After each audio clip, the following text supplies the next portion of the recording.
Hello friends, welcome to SSC crackers. और इस channel पर फिर से आपका बहुत बहुत स्वागत है। और आज इस वीडियो में मैं आपको बताने वाला हूं कि रीजनिंग में कैसे अपने इफिशिएंसी को इंक्रीज करके आप 10 से 12 मिनट के अंदर में जितने भी किसी भी टाइप का क्वेश्चन का सेट आ जाए, मॉक टेस्ट आ जाए, एग्जाम में क्वेश्चन आ जाए, आप 10 से 12 मिनट में सॉल्व कर लेंगे। ठीक है, इतना विश्वास रखिए कि इस वीडियो को अंत तक देखने के बाद आप सब कुछ जितने भी कॉन्सेप्ट होते हैं, क्वेश्चन के पैटर्न होते हैं, वो सब कुछ आप समझ जाएंगे। ठीक है, क्योंकि रीजनिंग एक लौता एक ऐसा सब्जेक्ट है एसएससी के अंदर में, चाहे टॉपर हो, एवरेज स्टूडेंट हो, नॉर्मल स्टूडेंट हो, रीजनिंग में सबको स्कोर 40 प्लस ही रहता है। ठीक है, इसमें ऐसा नहीं होता है कि हाँ किसी को आप कम मार्क्स सुने हो। बात क्या होती है कि डिफरेंस कहाँ आता है? डिफरेंस आता है कि टॉपर स्टूडेंट 10 मिनट के अंदर में बना जाते हैं, और जो प्रैक्टिस कमी होने के कारण मार्क्स उनको भी 45 ही आ रहा है, लेकिन यही होता है कि वो बना रहे हैं उनको 17 मिनट 20 मिनट ऐसे में वो सॉल्व करते हैं। तो हमेशा एक चिंता का कारण बना होता है कि आखिर कैसे स्पीड को किया जाए। तो मैं यहाँ पर बहुत ही बेसिक चीज बात करने वाला हूँ कि उस पर आपको फोकस करना है।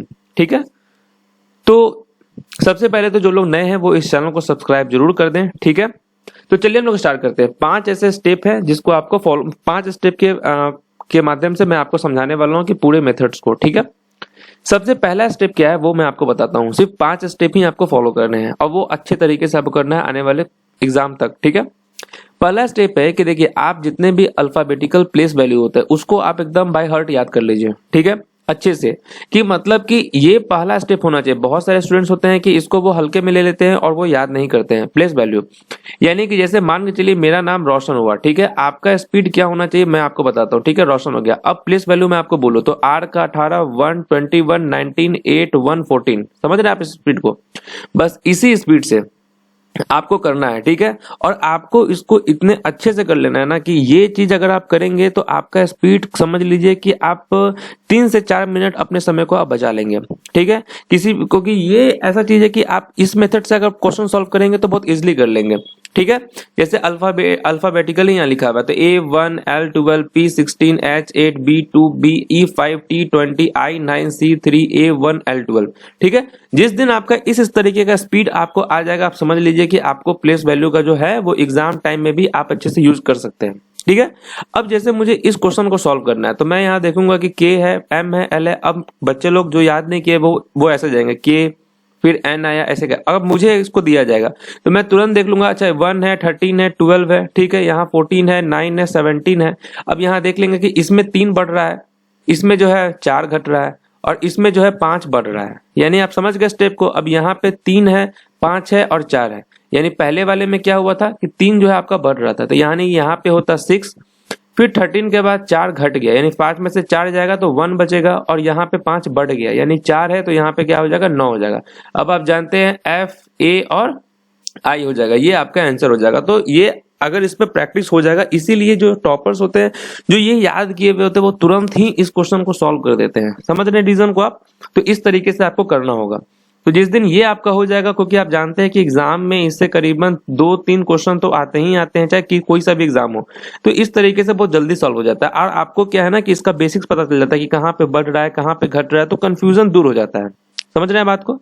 सेकेंड चीज जो है कि स्क्वायर रूट और क्यूब रूट, ये आपको याद कर लेना है एकदम अच्छे से। और मैथ का आपका तो सब्जेक्ट ही है, तो आप डेफिनेटली मैथ्स को तो आप याद करेंगे ही करेंगे, स्क्वायर रूट को, क्यूब रूट को। तो फिर भी लेकिन इसका बहुत बेसिक्स आता है। जैसे यही क्वेश्चन हो गया 6 और 64, अब कैसे कंफ्यूज करेगा? देखिए, तो इस टाइप में अधिकतर आपको जब कोई भी स्क्वायर हो, क्यूब के फॉर्म में हो, तो तुरंत आपको समझ लेना है। जैसे ये देखिए, यहाँ देखकर तो समझ में आ रहा है कि ये आपका स्क्वायर में है। इसको देख के आप आराम से समझ सकते हैं कि ये क्यूब के फॉर्म में है, तो हम तुरंत दिमाग लगा लेंगे, अच्छा ये क्यूब के फॉर्म में है। अब जैसे कहने का मतलब क्या होगा कि 8 का आप स्क्वायर जान रहे हैं, 64 हो रहा है। ठीक है, और यहाँ पर 4 का क्यूब जो होता है वो 64 होता है। अब यहाँ पर 8 का क्यूब जो है यानी कि 512 होता है, यानी कि 4 का डबल है 8, यानी 8 का डबल क्या होगा, 16 होगा। अब 16 का स्क्वायर क्या होगा, 256। तो इसको आप बना लेंगे। यानी पहले स्टेप में आपको करना है कि रीजनिंग में आपको प्लेस वैल्यू और स्क्वायर रूट, क्यूब रूट का कैसे यूज करना है, कैसे क्वेश्चन को देखकर समझना है आपको, ये चीज आपको बहुत अच्छे तरीके से करना है। ये चीज कर लिए आप अपना टाइम को बहुत सेव कर सकते हैं। सेकेंड स्टेप क्या है कि जब भी आप मॉक टेस्ट दें, यानी कि सॉल्व ऑल इजी क्वेश्चन, जब आप 25 क्वेश्चन का जब आप मॉक टेस्ट देते हैं, चाहे एग्जाम में जो क्वेश्चन आता है उसमें आप विश्वास मानिए कि 15 से 16 ऐसे क्वेश्चन होते हैं जो कि विद इन 5 to 6 मिनट के अंदर में बन जाते हैं। विदिन इससे भी कम टाइम में आपसे बन जाते हैं, मैं आपको बता रहा हूँ, ठीक है। अगर आपका प्रैक्टिस अच्छा है तो 5 से 6 मिनट में बन जाते हैं। क्योंकि आपको ऐसा लग रहा है कि 5 से 6 मिनट बहुत कम हो गया, लेकिन आप विश्वास मानिए कि ऐसे क्वेश्चन है कि देखते ही सॉल्व हो जाता है तुरंत, क्योंकि ऑप्शन भी तो दिए होते हैं ना, तो वो बता रहे हैं आपको, ठीक है। तो 5 से 6 मिनट बन जाते हैं। तो पहले आपको क्या करना है कि जितने भी सॉल्व के इजी क्वेश्चन है, जैसे 25 क्वेश्चन दिया, तो आपको थोड़ा सा मतलब सारे क्वेश्चन जो में से आपको 15 से 16 जो भी एक बार में बन रहा है, जिसको क्वेश्चन देखते ही आपके दिमाग में क्लिक हो जाए आंसर, उसको पहले आपको बना लेना है। इससे क्या होगा कि आपका टाइम बहुत सेव हो जाएगा। और अगर 5 से 6 मिनट मैक्सिमम 7 मिनट के अंदर में आप 15 से 16 क्वेश्चन बना लेते हैं, तो इससे क्या होगा कि आपका कॉन्फिडेंस लेवल है वो बहुत ऊपर हो जाएगा। अब कॉन्फिडेंस लेवल ऊपर से क्या होगा कि आपको मतलब जो क्वेश्चन नहीं भी आ रहा है, तो आपके अपने कॉन्फिडेंस की वजह से वो क्वेश्चन भी सॉल्व हो जाएंगे आपसे। तो ये सबसे बड़ा बेनिफिट्स होता है कि जो इजी क्वेश्चन होता है वो उसको पहले सॉल्व करना। ये स्ट्रेटेजी सिर्फ रीजनिंग के लिए नहीं है, ये टाइप का क्वेश्चन अगर 100 क्वेश्चन आते हैं एग्जाम में, तो अगर आप एक बार में थॉरोली अगर अच्छे से बना ले, तो आप 30 से 40 मिनट के अंदर में मैक्सिमम तो आप 70 क्वेश्चन आराम से बना सकते हैं आप एकदम एक बार में इजी के तौर पे। और उसके बाद जो टाइम बचता है उसमें जो है आप जो डिफिकल्ट क्वेश्चन है जो आपसे नहीं बना, उसको आपको सॉल्व करना चाहिए। इससे क्या होता है कि एक्यूरेसी मेंटेन होता है। तो वही स्ट्रेटेजी आपको बता रहा है कि 15 से 16 क्वेश्चन एक बार में आप अच्छे से बना लीजिए। इससे क्या होगा कि आप तुरंत उस चीज को कर लेंगे, ठीक है। थर्ड स्टेप में क्या है कि देखिए कुछ ऐसे क्वेश्चंस हैं जिसपे आपको बहुत ज्यादा प्रैक्टिस करना है और अच्छे तरीके से करना है प्रैक्टिस। अगर आपके पास चैप्टर वाइज है किसी भी रीजनिंग का, तो आप ये जितने भी क्वेश्चन दिए हुए हैं उस पे आपको प्रैक्टिस करना है, क्योंकि यही वो ऐसे क्वेश्चन होते हैं जो कि एग्जाम में आपको टाइम टेकन क्वेश्चन होते हैं। और यही क्वेश्चन अगर सॉल्व हुआ, देखिए डिफरेंस है कि किसी बच्चे को 40 आ रहे हैं और किसी बच्चे को 50 आ रहे हैं। इसका मेन रीजन क्या है वो मैं आपको बता दूं कि यही जितने क्वेश्चन मैं आपको बता रहा हूं, ये क्वेश्चन पे उनका प्रैक्टिस बहुत अच्छा होता है, उसके अलावा गलत होने का थोड़ा कम चांस होता है, ठीक है। तो ये सब ऐसे होते हैं कि या तो ये एग्जाम मतलब खराब भी कर सकता है कि अगर ये क्वेश्चन सॉल्व नहीं हो रहा है तो आप उस पर टाइम दिए हुए हैं, जिसकी वजह से आप जो है आने वाले आप जो नेक्स्ट पेपर है उसको आप अच्छे से नहीं दे पाएंगे। तो ये सब पे बहुत अच्छा खासा प्रैक्टिस करना है कि देखते ही बन जाए। अब जैसे देखिए ये वाला एक टाइप का क्वेश्चन हो गया, इस पे आपको अच्छा प्रैक्टिस करना है, ठीक है, क्योंकि आप 15 से 16 क्वेश्चन तो इजी बना लिए हैं, ठीक है, कम समय में। अब इधर वाला जो क्वेश्चन है 6 से 7 क्वेश्चन जितने बच रहे हैं उसको बनाने में आपको कम से कम 7 से 8 मिनट लग जाते हैं, या उससे थोड़ा सा कम ही लग जाते हैं, ठीक है। अब देखिए इस टाइप के क्वेश्चन को कम से कम चैप्टर वाइज उठाइए, कम से कम 100 क्वेश्चन बना जाइए। अब जैसे यही क्वेश्चन दिया हुआ है, अब इसको देखते ही मेरे दिमाग में तो तुरंत क्लिक हो गया कि अच्छा ये क्या रूल फॉलो कर रहा है। कहने का मतलब है कि यहाँ पे एक्स वाई एक स्टेप, फिर x double y 2 step, x triple y यहाँ पे 3 और एक्स 4 वाई यानी कि 4, यानी कि यहाँ पर इसका सॉल्व हो गया, ठीक है।